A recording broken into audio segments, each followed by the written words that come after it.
Professor Lipey here again, and today's narration will be the second on social influence. And today, or this narration, going to talk about compliance, which basically, when you talk about complying with someone, you're talking about complying with the wishes or the requests of another, right? Um, so basically, compliance is changes in behavior that are elicited by direct requests.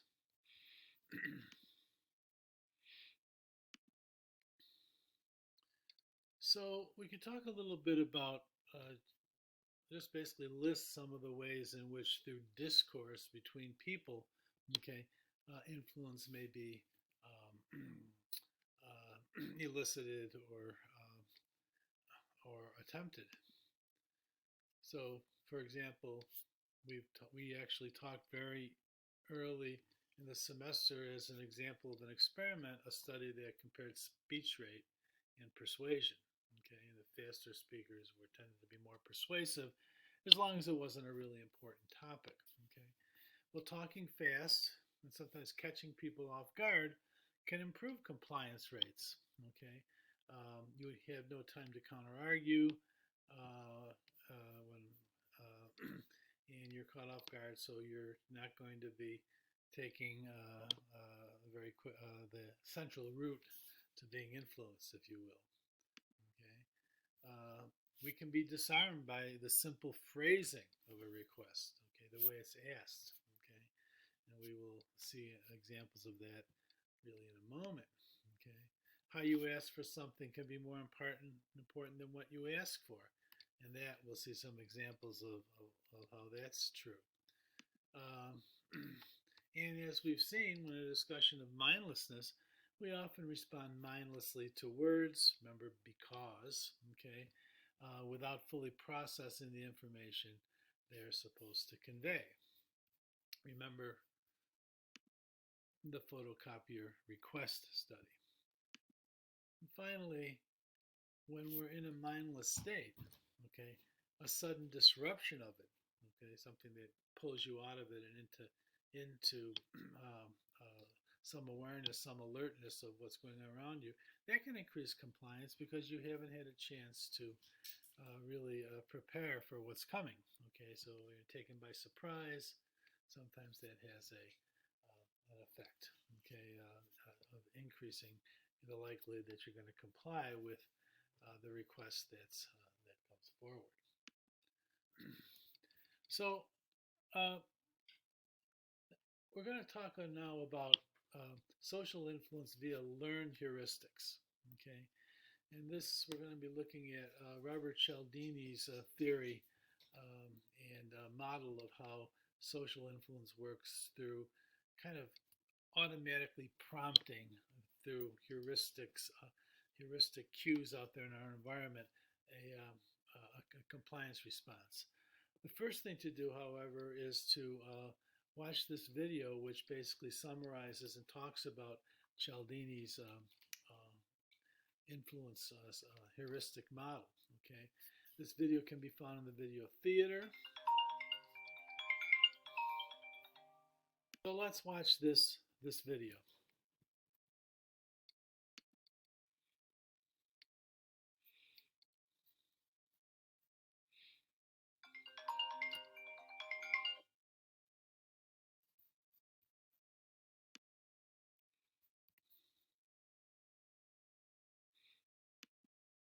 Attention business owners, to help you through the current situation, we're offering you a free copy of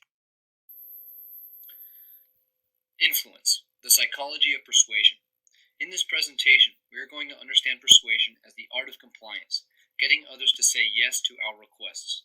The best way to seek compliance is utilizing the form, if I do action A, action B will consistently follow. If we can find patterns of human behavior that conform to this formula, we will be able to maximize our rate of compliance. These formulas are called fixed action patterns. Fixed action patterns denote consistent behavior following a trigger feature. Turkey mothers serve as a great example.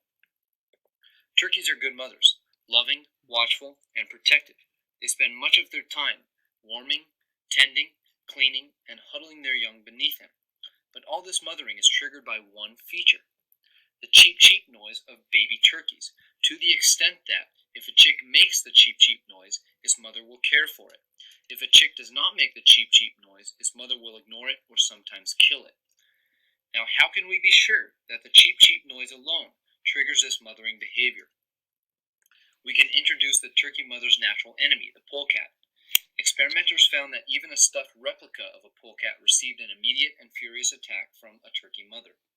When, however, the same stuffed replica carried a small recorder that played the cheep cheep sound of baby turkeys, the mother not only accepted the oncoming polecat, but gathered it underneath her.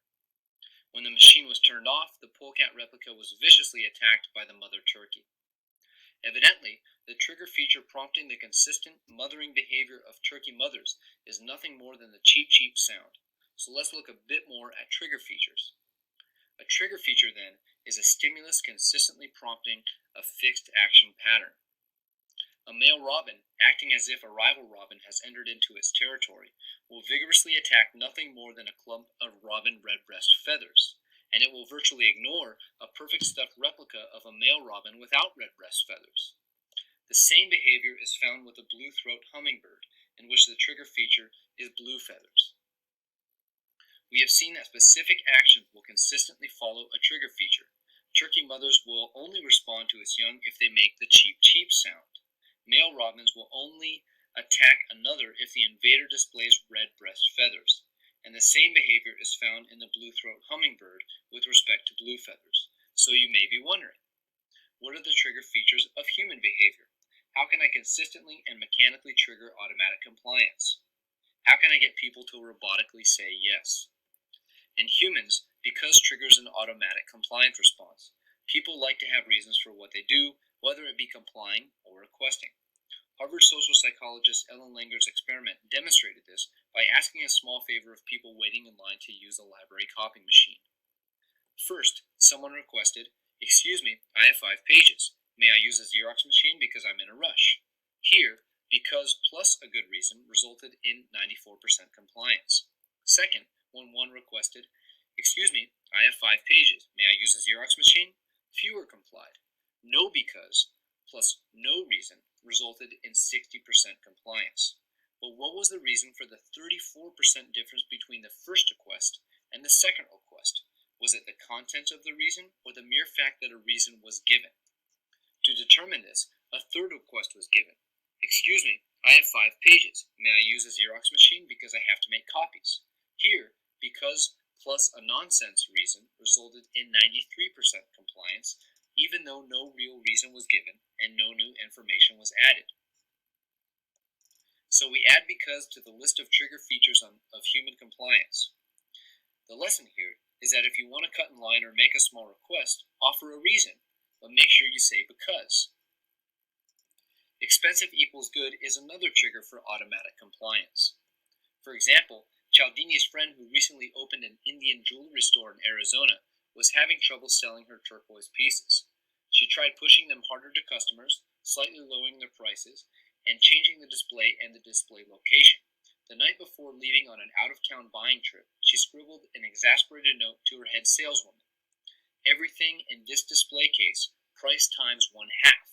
She hoped to rid of these turquoise pieces even at a loss. When she returned, she was not surprised to see that the turquoise was sold out, but she was shocked because the employee had read the 1/2 as a 2 and sold the entire allotment at twice the original price. So we add expensive equals good to the list of trigger features for human compliance. The people buying the turquoise pieces operated on the shortcut odds of expensive equals good. In the long run, over all the past and future situations of our lives, betting such shortcut odds may represent the most rational choice. We can't be expected to recognize and analyze all aspects in every situation. We need shortcuts. As influencers, exploiting these shortcuts ensures that we consistently get people to say yes. Another weapon of influence, as Cialdini calls them, is the contrast principle. It states that the same thing can be made to seem very different depending on the nature of the event that precedes it. If the second item is fairly different from the first, we will tend to see it as more different than it actually is. For example, if we lift a light object first and then lift a heavy object, we will estimate the second object to be heavier than if we had lifted it without first trying the light one. If we are talking to a beautiful woman at a cocktail party and are then joined by an unattractive one, the second woman will strike us as less attractive than she actually is. College students rated a picture of an average-looking member of the opposite sex as less attractive if they first looked through the ads of some popular magazine or first watched an episode of Charlie's Angels TV series. For a practical example of the contrast principle, suppose a man wants to buy a sweater and a three-piece suit. Which should you sell to him first? I'll let you think about it for a sec. Well, in sharp contrast to common sense, which says if a man has just spent a lot of money to purchase a suit, he may be reluctant to spend a lot on a sweater. The evidence actually supports the opposite.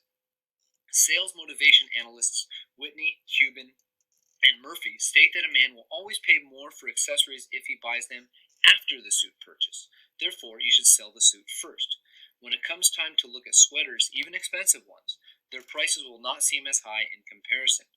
A man might balk at the idea of spending $95 for a sweater, but if he has just bought a $495 suit, a $95 does not seem excessive in comparison. Car salesmen will wait until the price for a new car has been negotiated before suggesting one option after another that might be added. In the light of a $15,000 deal, the additional money for a nicety such as power windows seems trivial in comparison.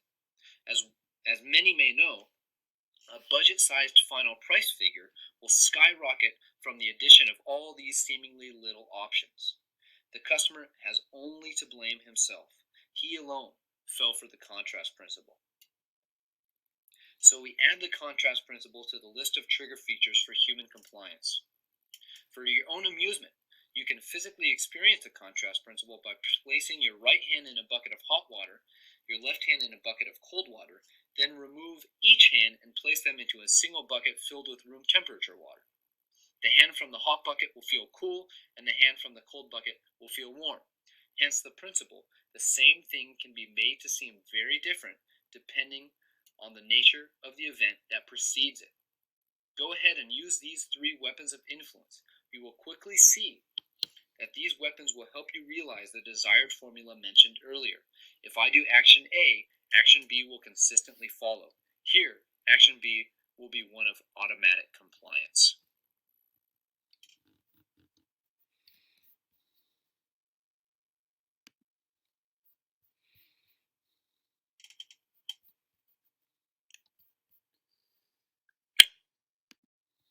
So, you're a woman in the executive ranks of your career, or you hold a top ranking position in your field, and the pace of your work never slows down.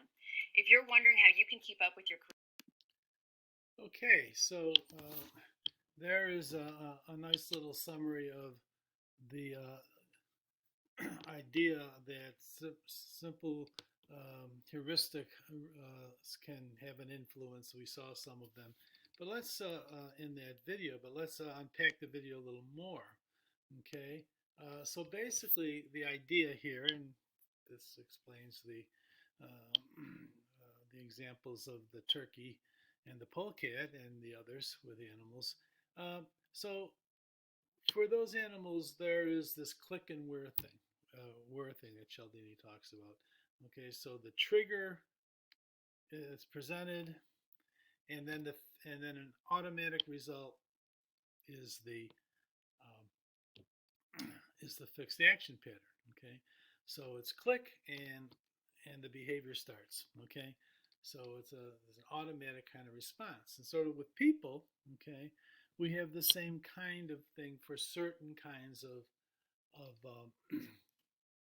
for certain kinds of behaviors, certain kinds of responses to a request to a statement by another person. Okay, so that we have fixed action patterns such that there's a trigger. Okay, and it automatically elicits. Okay, uh, a certain response. Okay, so some of the triggers that Cialdini talks about, he talks about 6 heuristics. Okay, one is the what he calls the principle of social proof. Okay, so we're kind of programmed, if you will, to kind of automatically respond to a sense that everybody agrees that there is lots of that other people. We see this with conformity, right? That other people are responding in a certain way, and that elicits kind of a tendency for you to respond in the same way. Okay, so so when we hear things like 9 out of 10 doctors recommend Bayer aspirin. Okay, well, you're hearing the 9 out of 10. Okay, that's you don't automatically ask, well, 9 out of which 10 doctors. Okay, you're hearing, oh, everybody, especially the experts, agree on this. Okay, and that may trigger an automatic kind of you'll go for it agreement response. Okay, there's the principle of reciprocity. Cialdini's idea here is that when someone does us a large, okay, someone does us a favor, okay, doesn't have to be large, okay, um, that elicits, that's the trigger, okay, and what it elicits is this kind of learned kind of tendency um, to want to respond at some unconscious level in kind, okay, to reciprocate the favor, okay, so that if when someone grants you something or gives you something um, or comes back from a request to a smaller one, okay, you feel a tendency to kind of reciprocate and then comply with, for example, the smaller requests. Commitment, okay, so let's hark back to when we talked about cognitive dissonance and self-justification. Okay, one of the things that triggers uh, dissonance arousal and then reducing our dissonance in a certain way is commitment. When we commit ourselves to a behavior, when we commit ourselves to something we're going to do, okay, um, that sense of commitment is itself a trigger to follow through, okay, to actually do it, okay. Not to do it, of course, would produce inconsistency and dissonance. Um, However, the more general principle that Cialdini is saying is that whenever we commit to something, that's a trigger that we should honor that commitment, and the behavior that follows should be consistent with the commitment. Similarity. Okay, we respond to similarity. Okay, um, similar as we saw in the discussion of persuasion. One aspect of source attractiveness, which is a magnet for influence, okay, is similarity. Okay, we're more likely to comply and to agree with people who we perceive as similar to us. Okay, so it sometimes makes rational sense if the person is espousing this position and the person is kind of like just like us. It makes sense that we would be prone to agreeing with that position. Or I remember the similarity principle is used all the time in sales, for example. Um, so for example, you're. I remember when I was having an extension built on my home I had out on Long Island many years ago, and we were getting bids and estimates for how much this was going to cost, and so we had one guy over, okay, and he was with several people. This one particular guy, nice guy, okay, he was a salesperson. He emphasized incessantly the fact that, like me, he was an Italian American, okay, and they had a similar background and so on and so forth, and just basically so emphasize how much like me he was, okay, in an attempt to get this sense of similarity, and and maybe that would increase the likelihood that I would comply with the request to hire us. Okay, turns out I didn't, but that wasn't because he wasn't a nice guy and I didn't enjoy our conversations. The estimate came in higher than others did. Scarcity. Okay, so this goes back to the video. Expensive is good. Okay, One of the automatic kinds of responses we have when we see something is pricey. Okay, well that means it must be, it must be a good product. We might automatically take it on. Okay, may automatically want to buy it, or whatever. Its value seems better because it's more valuable. Okay, because the price suggests it's more valuable, but also because it's scarce. Okay, things that are scarce. Okay, when we find out that something is scarce and isn't going to be necessarily available to us. Okay, um, you know, that makes it more desirable. So the trigger is, oh, this is going fast. There's not too many of them. Get it while it lasts. Okay. So the minute we find out that something is scarce, okay, in our mind it becomes more valuable. Okay, and we have a tendency to want it more. Okay. And then finally, he talks about authority. Okay, we tend to respond uh, kind of in an automatic, compliant, or obedient way when the figure is an authority figure. Okay, someone in a position of authority, either through expertise, either through the authority granted the person based on the person's status. Uh, Police officers obviously have a lot of authority. Clergymen, teachers, and so on. Okay, those are cues to authority, and it tends to, and we're going to see this later, kind of prompt what's often called the obedience habit. Okay, we have this tendency to not pretty often blindly obey authority. So all of these principles, these 6 heuristics that we use, okay, were tested by Cialdini, okay, and studied by Cialdini, and he had an ingenious way of doing this. He took a year-long leave, okay, sabbatical leave from his university, which was Arizona State, and he took jobs, okay, in various kinds of uh, uh, domains, okay, fields in which sales is particularly important. So we spent some time to find out how do waiters, okay, increase their tips, service people at restaurants, okay. So he took a job as a waiter in a restaurant, okay, spent time there. He spent time as a traveling salesperson, okay, selling, I forget what product it was. I'm not sure if it was during the back in the time when there used to be traveling salesmen for uh, encyclopedias, but he did work as a sales door-to-door salesperson for a while. He took a job at a car dealership to kind of find out what the compliance professionals, as he called them, in that field, how do they increase their sales? Okay, and he took several other kinds of jobs in these kinds of places where you really need to get people to um, comply with requests, which is usually to buy something or to give you something, right? Okay. So the idea was, certain kinds of techniques work, okay, and they are time tested and they've developed over the years in these fields, okay. So they have their techniques. Now they might not understand the psychology, the social psychology of these techniques, but they do have the techniques, and they may have their own reasons for why it works, and sometimes they might be accurate. So Cialdini wanted to find out what are the techniques and what's the social psychology.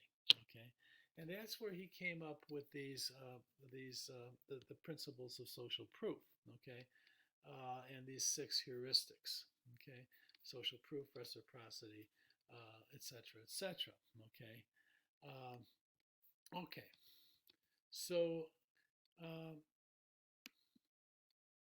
so here are um, some of these heuristics in action. Okay, in terms um, of certain kinds of techniques that are used to increase sales. Okay, which Cialdini studied, and others have as well, and then applied in research to see the effect works, and try to understand it in terms of heuristic processing of the sort that Cialdini talks about. So one of the most famous ones is the foot in the door technique. Okay, the foot in the door technique is um, the the person who's trying to sell you something or get you to comply begins with a very small request. Okay, then gets you to agree with it because after all it's a very small request, and then makes a separate larger request. Okay, and that technique works such that you're more likely to get. Do I have it in my second? Okay. Well, why is it effective? We'll get that.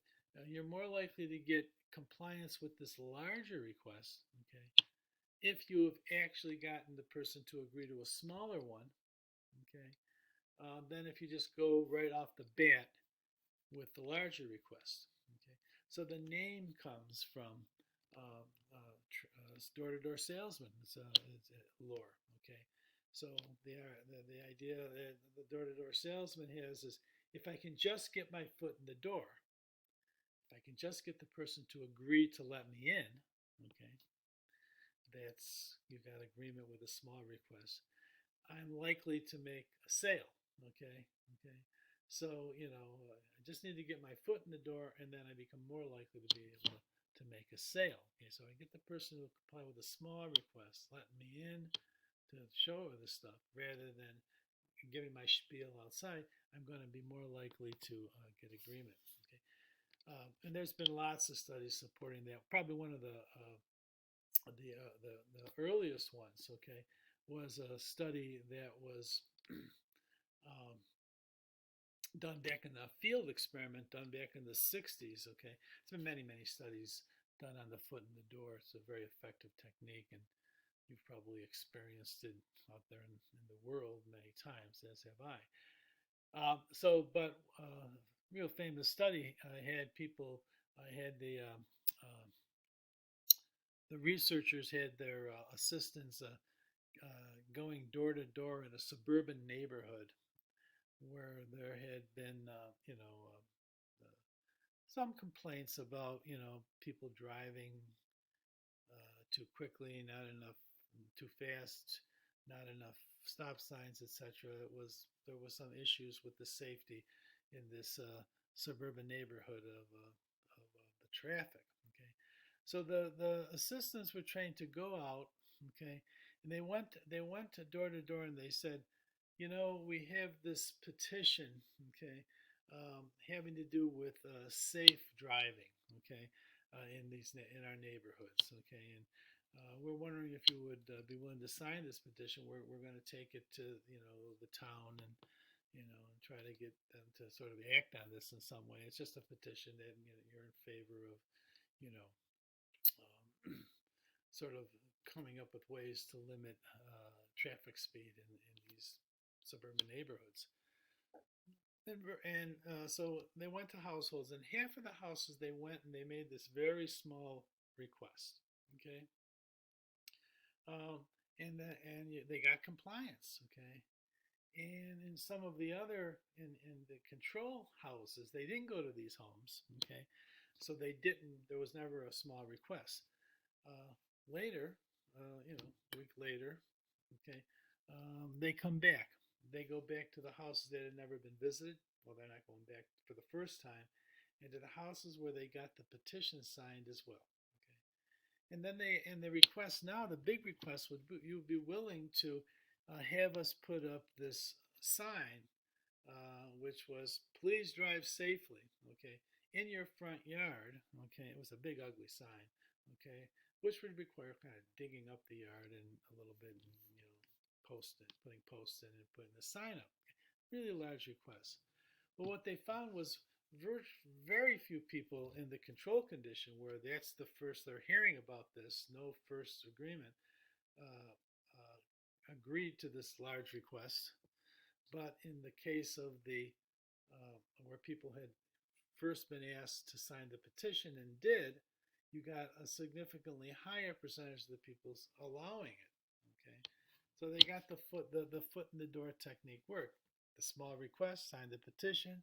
The big request, put the sign in install the sign in your yard. More likely to go for it. So it's effective for a number of reasons. One reason, of course, is what we can hark back to that people have talked about was self-perception. Okay, that you basically sort of you come to see yourself when you comply with a small request as the kind of person who is helpful, particularly for a cause like this. Okay, so your self-perception changes by complying with the first request, and that kind of launches you into a greater likelihood of complying with the larger request. Okay. Um, uh, then there's the commitment idea. Well, you've committed yourself to this cause a little bit, okay, and with this small request, and now that creates the momentum, okay, to agree to a large request because you're committed. You committed yourself by complying with the small request. In your mind, you committed yourself. You didn't sign anything, okay, but the whole sense of helping in this case, uh, by signing the petition, made created a sense of commitment on your part. So that's the foot in the door technique. Okay. Now we flip it around. There's the door in the face technique. Here you begin with a very large request that's going to be rejected. Okay. And then you follow that up with a more moderate request. Okay. So, for example, I'm asking you, can I borrow $100? Okay. And you say, no. Okay. I said, well, could you loan me five? Okay. Well, the chances are you're more likely to loan me the $5 if I had asked for 100 and you said no than if I'm coming up at you cold asking you for $5. Okay. So the large request is rejected. It's followed up with a more moderate request. Okay. And that rejection of the large request makes it more likely that you'll comply with a more moderate one. Okay, so a good example is a study that Cialdini did. Okay, where Moen and Cialdini, they had their assistants go out on campus. Okay, with an insurance survey.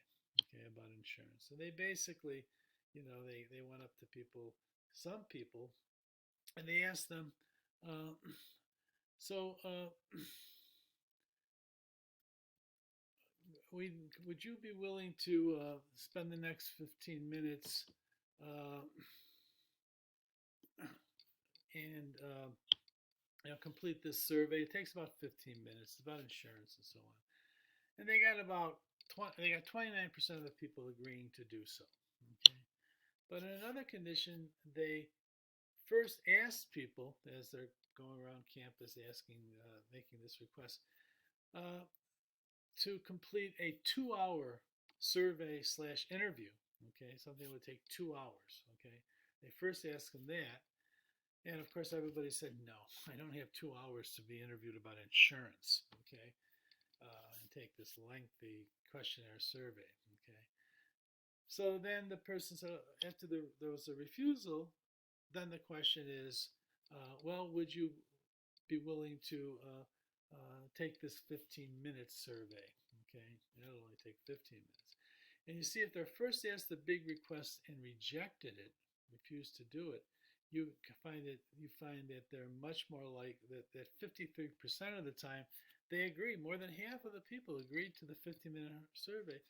Where if they're cold cocked, if you come up cold and just ask for the 15-minute survey, the compliance rate is less. Okay, so we see a good example of the door in the face. Okay, so this is the contrast principle. Okay, remember the contrast principle from the video. Okay, and we see that 15 minutes doesn't seem to be such a big deal. Okay, in contrast to the 2 hour survey you just refused to do. Okay. And another reason, and perhaps even a bigger reason, okay, is the idea of reciprocal concessions. Okay, that basically when the person comes at you with this big request, okay, and you say no, okay, then the person says, well, okay, How about this? So the person's basically made a concession. Okay, yeah, you're not going to do this big request for me, but what if I asked you to do something much easier to do, or much more of a minor request? Okay, so the person's sort of conceded, okay, to you. Okay, that sets up that's the reciprocity principle. That the click where, okay, we've got our trigger. The person has come down on his offer, um, and the response, the fixed action pattern, if you will, is okay. Uh, I'll do it. Okay, I'll do the lighter one. Okay, the lesser task. Okay, so you're reciprocating. Okay, and so that's the we see both perceptual contrast and the principle of reciprocity at play in the door in the face. Now, the norm of reciprocity is a real important one, okay? And it's something we learn, okay? It's something that we learn early on, and it kind of becomes really built into us, okay? Dictates that we treat others as they have treated us, okay? So, when an act of kindness or some good deed is done to us, okay, it really sets up a sense of obligation, okay, on our part, a need to reciprocate. Okay, some people talked about it in dissonance terms, basically, so that you've got a lack of balance here. This person put this in, okay, gave me this, okay, and so I feel some inequity, some distance, if you will, that I got something free from this person, okay, um, and the person got nothing in return, okay. So I reduced that kind of imbalance in our relationship by feeling repaying an act of kindness by reciprocating, okay. Okay.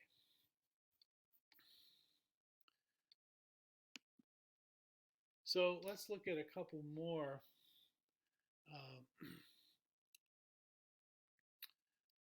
techniques of influence, okay?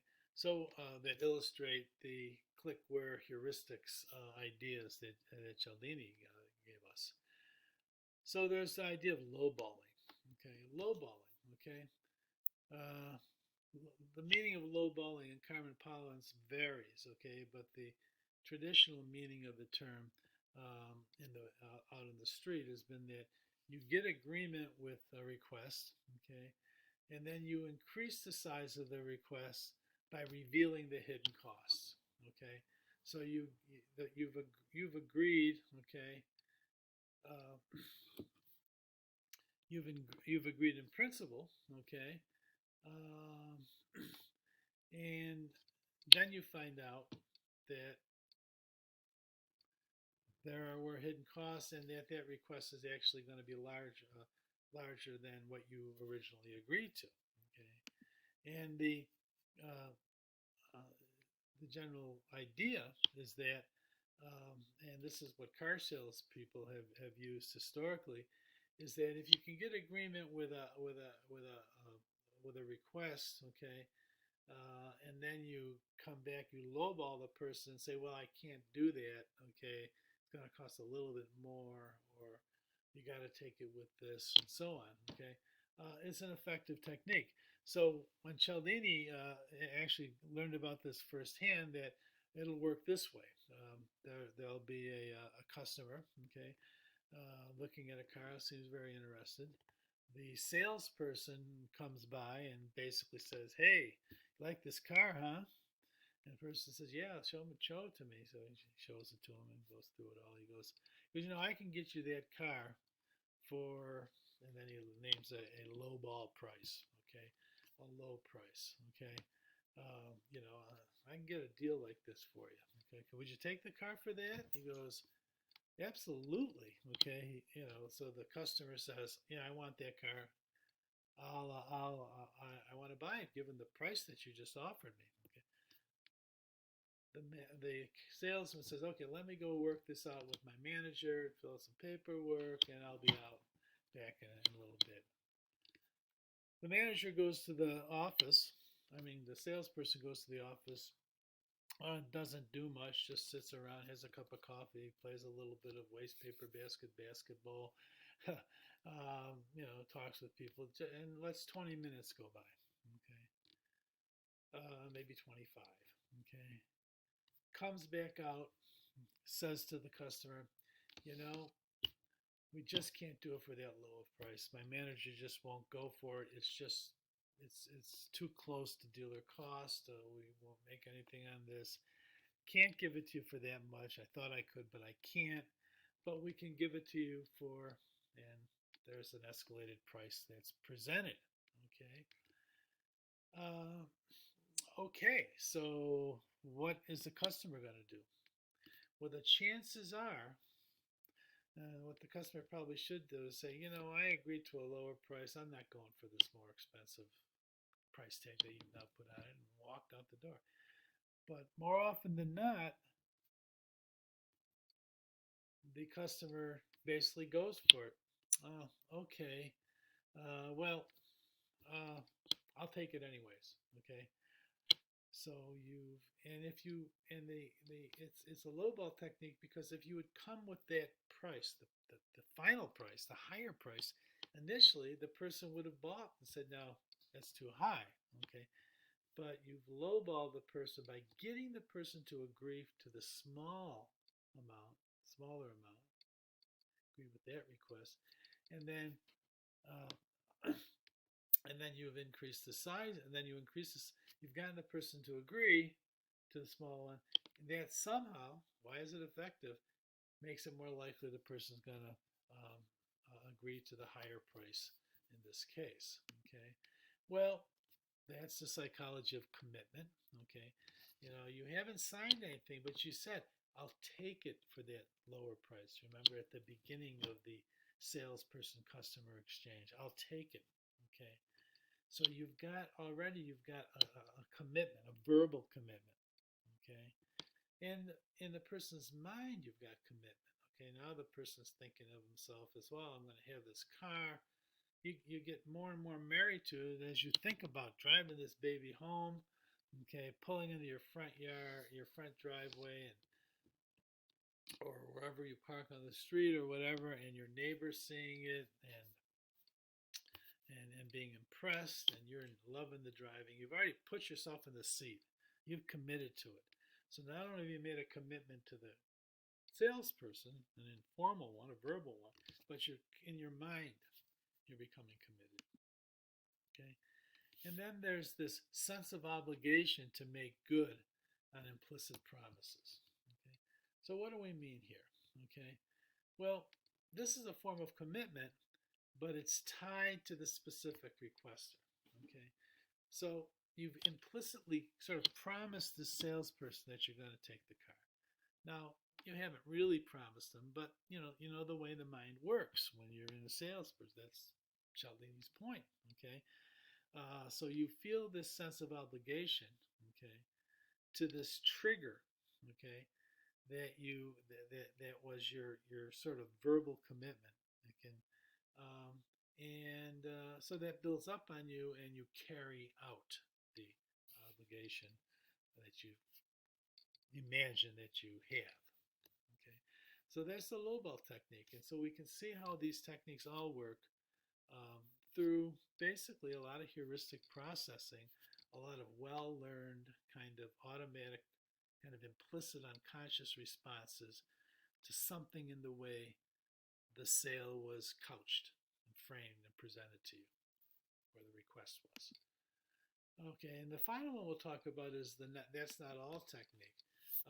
I'll the not that not all that's not all technique is basically uh, a technique in which the you actually start with an inflated request, okay, and you get the person basically there because you've sold your product so well, okay, and the person is gonna kind of tentatively says okay, okay, and then you firm it up by making it by offering some things in addition.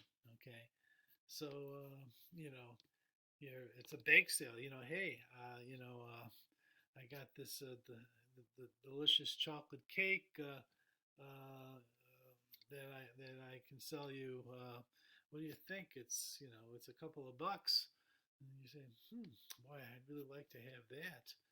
Um, sure.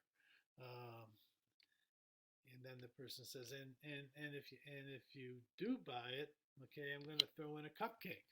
Okay, now you've really cinched the deal. Okay, that's not all technique. Okay, so we basically talked about various kinds of techniques of social influence based on this compliance model, heuristic model that in part on Cialdini's model and in part on some other social psychological principles which we've kind of peppered in there. Okay, so we need to. How do we say no? Well, this is talked about in the textbook, and we need to be vigilant because these things happen sort of outside of awareness. We have to always be careful not to feel indebted by the norm of reciprocity. Okay, you know, we have this sense of obligation, but we have to ask ourselves, should I feel obligated? Okay, recognize when these tactics are being used, respond accordingly. Compliance techniques, that kind we've talked about, they work smoothly only when they're hidden from view. So you got to be vigilant about it. You've got to see it. Okay. Well, I am going to. Our next topic is on obedience. Okay, that's our next influence topic. But I am going to put that in a separate um, narration and stop this one now, which is already 3/4 of an hour. But we got a couple of videos in there. Did we get a couple in? No, just one. So let me stop this, and we'll see you around the corner with a third narration.